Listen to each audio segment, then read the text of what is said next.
Hello dears, Natalie Locke here, and here's my channel.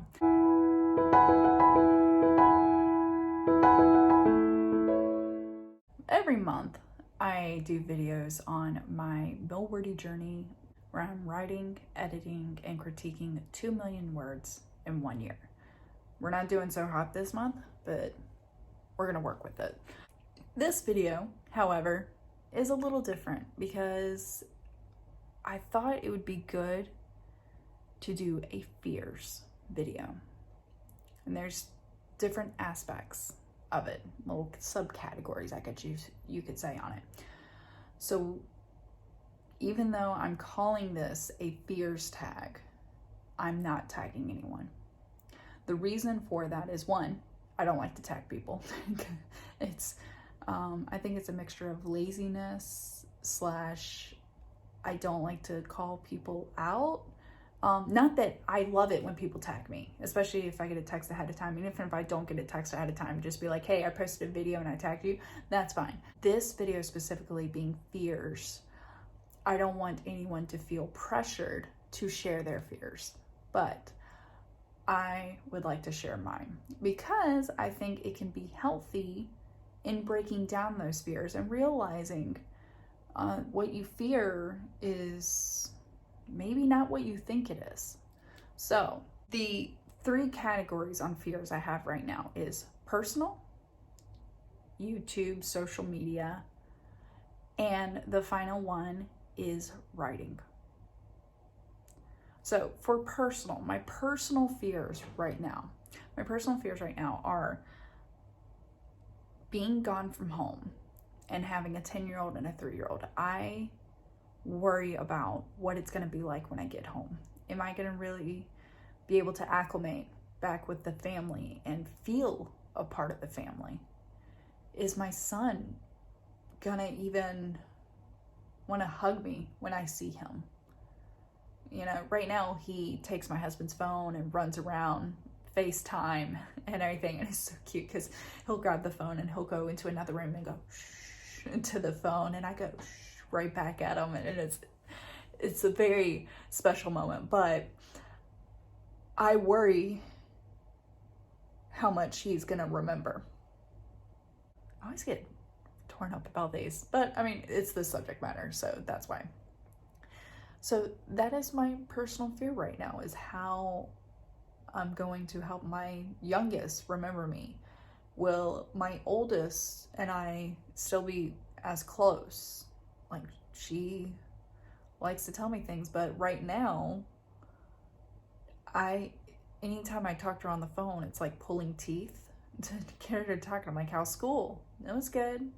Well, what'd you do? Math, reading, PE. Okay, well, how was PE? We played some game running around. Okay, well, like it's really difficult. So I'm really just worried about going home and being a part of the family again. Regarding YouTube and social media, my fears there is that I might be personally attacked. And I don't mean like thumbs down on a video or whatever. If anything, when I got my first thumbs down, I'm like, wait, I made it. Someone doesn't like me. But I mean the personal attack of, you know, pointing out my weaknesses, or I wish I could explain it better, but I worry about being personally attacked. Even if it's just something that I have no control over. Hopefully I can get over it if I have no control over it, and realize, like, as the people that matter are like my AuthorTube family, and I mean family, the people where we support each other, and the other people that matter and probably matter most is my family, which goes back to the personal fear, but but my family and what they think of me. So I think that fear is something that I have to realize it's something that I can't control. And if it happens, it's not a reflection of me, it's a reflection of that person that is making that personal attack. But with that, I also worry about, because it's pretty prevalent out there, but cancel culture. And I mean, not that I have like a really shitty past or anything, but I mean, I talk out of left field. I say things that are a little off the wall, and I don't always think before I speak. And I just worry that I may do something or say something that I meant completely harmless, but I wasn't sensitive to the way others are. And so I have that fear of an entire mass of people trying to cancel me. Now, if they try to cancel me off social media or YouTube, will that stop me from writing? No. Could it affect my writing? Probably. Whether it's affecting like my actual writing, like what I choose to write about, or maybe if I'm published by that point, they're saying don't buy her books or something. And I don't even care if people buy my books, because it's a second job for me, but not being able to share the experience of my books, that hurts more than the not buying my books. Like, I'd be fine giving them away, but they cost money to make, so I gotta at least cover those costs. Yeah. And then the last fear, or the last category for the fear, is my author/writing category. I have this fear that I'll never be able to publish traditionally. And and kind of with that, kind of hand in hand, is that I worry that I'm gonna run out of ideas. So far I haven't. I actually have a lot of stuff on the back burner. But now, here's the fun part. So I've listed my fears. Now I get to counter them. Get to talk myself down from this fear, that could halt me in growing as a person, because I have this fear. Maybe founded or unfounded, but it's still a fear that could potentially keep me from succeeding. So the counter arguments are, for the personal fear with my family, is I just got to make sure that there's open communication, that we continue talking to each other as much as we can while we're apart, so that when we are together, it's not that difficult. And there is going to be an adjustment period, but they realize that. I realize that. So we should both try to be understanding of each other in that time. For my second fear, the counter argument for personal attacks and cancel culture, is that it happens. Or anything. Hopefully not cancel culture for me. But if it does, this isn't my whole life. I have a full-time job. I have a family. I have writing that I like doing. If something were to come up, I hope, like some people, I would, if someone was demanding I get canceled and it was actually a legitimate argument, I hope I would step down. If it's not legitimate, then I hope I stand my ground.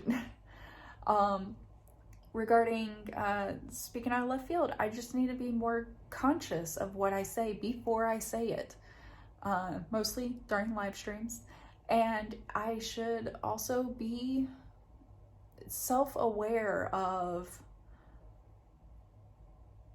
my thoughts, like, and who my audience is, you know? It's a lot of reflection. So there's that kind of argument. And then the last counter argument of being an author and never publishing traditionally. There's lots of authors that haven't published traditionally. I don't need to get hung up on that.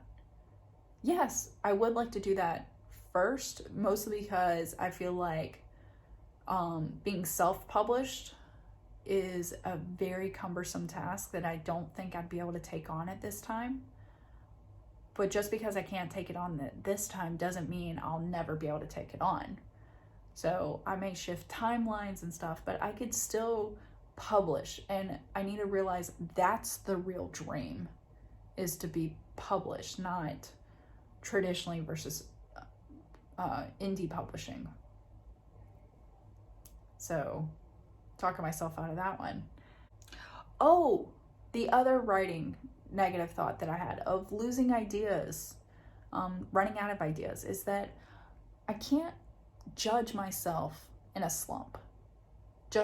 And especially I shouldn't judge myself in a slump and compare myself to the height of my motivation and abilities. That's an unfair advantage. Life is not a constant tone. It has ebbs and flows. And through that, I need to make sure I don't judge myself too harshly. That, okay, there may be a slump of lack of ideas, but ideas come to me still. I get ideas, and they may not be completely fleshed out, but I think what I need to do is realize maybe it takes me writing it to get the idea fleshed out. Or it takes me writing it to realize, you know what, this isn't for me. I don't have to publish everything that I write down. It's okay. Sometimes writing whatever ideas I have may just be for me to grow as an author. So with that, there's my 3 categories of personal, YouTube/social media, and writing/author fears. And like I said, I don't want to tag anybody because I don't want anyone to feel forced to put their fears out there. But as I said, I don't want to tag anybody because I don't want anyone to feel forced to put their fears out there. But I will say, if you plan to do this tag, make sure you do the counter arguments. It is so therapeutic to put your fears out there, but then also to argue against them and give yourself a fighting chance to realize that you are stronger than your fears. And your fears don't rule you. They make you cautious, but they don't control your actions. So with that, I'm signing off, and I hope you enjoyed this video. I swear my content isn't always dark. I mean, my books are sometimes dark, but my content is not always dark. So with that, I guess like this video if you like it, and message me on Instagram if you end up doing this tag. Would love to watch everyone else's fears, and you might realize that we have a lot of the same fears. So there is that. So please like this video, subscribe if you want to see more of my content. At the end of the month, I will be doing a monthly review of how Milwordy is going, and I look forward to see anyone else's videos on the fears tag. So with that, bye.